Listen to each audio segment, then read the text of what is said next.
कुछ लोग इंसान की शक्ल में हैवान होते हैं जिन्हें रिश्ते नातों से कोई मतलब नहीं होता है।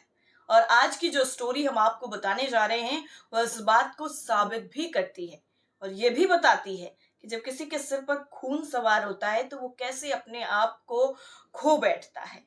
चलिए शुरुआत करते हैं इस कहानी की जिसने सभी को झकझोर कर रख दिया है। जब से उत्तर प्रदेश के मेरठ में हुए सौरभ राजपूत हत्याकांड का मामला सामने आया है, हर कोई हैरान है और गुस्से में भी है। क्योंकि सौरभ राजपूत की पत्नी मुस्कान ने जिस तरीके से अपने प्रेमी साहिल के साथ मिलकर पति सौरभ को मौत के घाट उतारा, उसने पुलिस को भी हैरत में डाल दिया है। मुस्कान और उसके प्रेमी ने न सिर्फ सौरभ की चाकू घोंप कर हत्या की बल्कि शव के टुकड़े कर उसे प्लास्टिक के ड्रम में भरकर सीमेंट से जाम कर दिया। पुलिस के मुताबिक इस वारदात को पूरी प्लानिंग के साथ अंजाम दिया गया था। मुस्कान ने पुलिस के साथ परिजनों को भी गुमराह करने की कोशिश की थी, लेकिन आखिरकार भांडा फोड़ हो गया।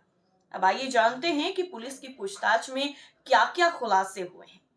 दरअसल ये जो पूरा मामला है वो मेरठ के ब्रह्मपुरी थाना क्षेत्र के इंदिरा नगर का है, जहां सौरभ अपनी पत्नी मुस्कान और बेटी के साथ रहते थे। क्योंकि सौरभ लंदन में एक बेकरी में काम करते थे, इसलिए मेरठ आना जाना कम ही होता था। और हाल ही में सौरभ पत्नी और बेटी का जन्मदिन मनाने मेरठ आए थे, लेकिन उन्हें क्या पता था कि ये सफर उनकी जिंदगी का आखिरी सफर होगा। क्योंकि मुस्कान ने अपने प्रेमी साहिल शुक्ला के साथ मिलकर पति के कत्ल का प्लान बना लिया था। जानकारी के मुताबिक सौरभ ने साल 2016 में मुस्कान से लव मैरिज की थी। सौरभ का परिवार इस शादी के खिलाफ था, लेकिन सौरभ ने मुस्कान का साथ नहीं छोड़ा। शादी के बाद सौरभ घर से अलग मुस्कान के साथ किराए के मकान में रहने लगा। इस बीच 2019 में मुस्कान की जिंदगी में साहिल की एंट्री होती है। उधर सौरभ लंदन में अपनी जॉब में बिजी था।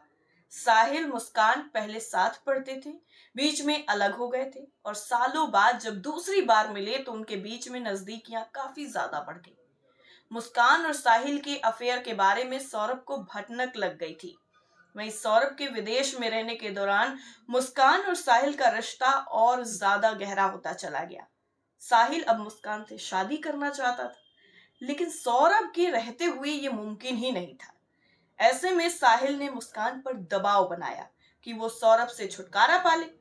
वहीं सौरभ तलाक के लिए राजी ही नहीं था। ऐसे में दोनों ने मिलकर सौरभ की हत्या की साजिश रचनी शुरू कर दी। इस बीच में 26 फरवरी को सौरभ लंदन से मेरठ आया। 4 मार्च की रात को मुस्कान ने उसे खाने में नशे की गोली दे दी और जब वो बेहोश हो गया तो साहिल को बुलाकर चाकू से उसके सीने पर इतने वार किए कि सौरभ ने मौके पर ही दम तोड़ दिया। हत्या के बाद शव के 3 टुकड़े किए और उन्हें प्लास्टिक के ड्रम में भर दिया। ऊपर से सीमेंट का घोल डाल दिया। इससे डेड बॉडी सीमेंट में जम गई। घटना को अंजाम देने के बाद दोनों आरोपी घूमने के लिए हिमाचल निकल गए। मुस्कान इतनी शातिर थी कि उसने पति की हत्या से पहले ही परिवार और पड़ोसियों को झांसा देना शुरू कर दिया था। उसने आसपास के लोगों को यह बताना चालू कर दिया था कि वो अपने पति के साथ बाहर घूमने जा रही है। इसी बहाने उसने घर में ताला लगाकर चोरी छिपे घटना को अंजाम दे डाला और किसी को कानो कान खबर नहीं हुई और शक भी नहीं हुआ। और फिर साहिल के साथ हिमाचल घूमने निकल गए। इधर लोग सोचते रहे कि मुस्कान और सौरभ साथ बाहर गए हैं, जबकि सौरभ की हत्या की जा चुकी थी। इतना ही नहीं, मुस्कान अपने साथ सौरभ का मोबाइल फोन भी लेकर गई थी। हिमाचल में घूमते हुए वो पति के मोबाइल से ही खुद रिश्तेदारों को मैसेज भेज रही थी ताकि किसी को शक ना हो कि सौरभ मर चुका है। वहीं शव को ठिकाने लगाने के बाद उसने प्लास्टिक ड्रम और सीमेंट मंगवाया था, जिससे शव को दुर्गंध से बचाया जा सके और आसानी से बॉडी रिकवर ना हो। ड्रम काट कर शव निकालने में पुलिस के पसीने छूट गए। मुस्कान के पिता प्रमोद और मां कविता ने मीडिया से बातचीत में बताया है कि उनकी बेटी को अब जीने का हक नहीं है, उसे फांसी होनी चाहिए।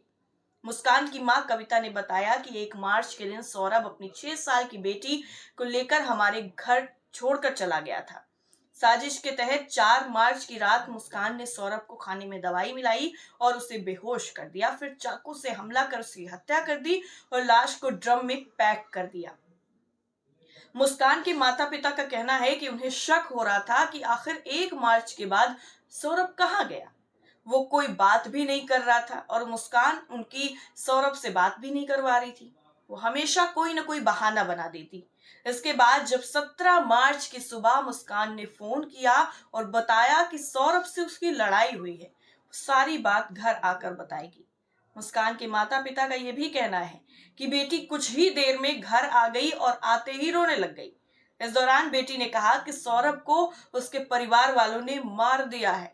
यह सुनकर मुस्कान के माता पिता को भरोसा ही नहीं हुआ, बिल्कुल विश्वास ही नहीं कर पाए। जब भरोसा नहीं हुआ तो मुस्कान के पिता को अपनी ही बेटी की कहानी पर शक हो गया। वो बेटी को थाने ले जाने लगे, मगर रास्ते में ही बेटी ने उन्हें सब कुछ सच बता दिया। मुस्कान के पिता का यह भी कहना है कि जब उन्होंने अपनी बेटी से पूछा कि क्या ऐसा क्यों किया, तो बेटी ने यह कहा कि साहिल के कहने पर यह किया है। साहिल ने उससे कहा कि अगर सौरभ को नहीं हटाया तो वो नशा नहीं कर पाएंगे। फिलहाल साहिल और मुस्कान को गिरफ्तार कर कोर्ट के सामने पेश किया गया, जहां से उन दोनों को जेल भेज दिया गया है। इस पूरे मामले में एक बहुत ही गंभीर मामला सामने आता है, वो है नशा।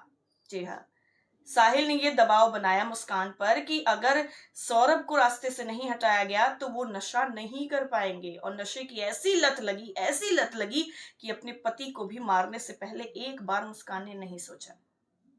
हालांकि ये पूरा मामला इस वक्त एकदम जंगल में लगी आग की तरह फैल गया है। हर कोई इस पर सवाल उठा रहा है, इसके अलग अलग पहलू सामने आ रहे हैं।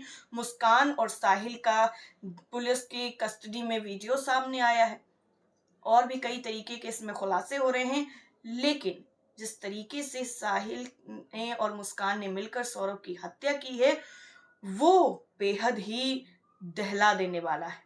आखिर इतनी हिम्मत कैसे और क्यों हो गई कि अपने पति को ही मारने से पहले एक बार सोचा नहीं गया।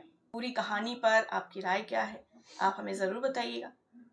फिलहाल के लिए नमस्कार।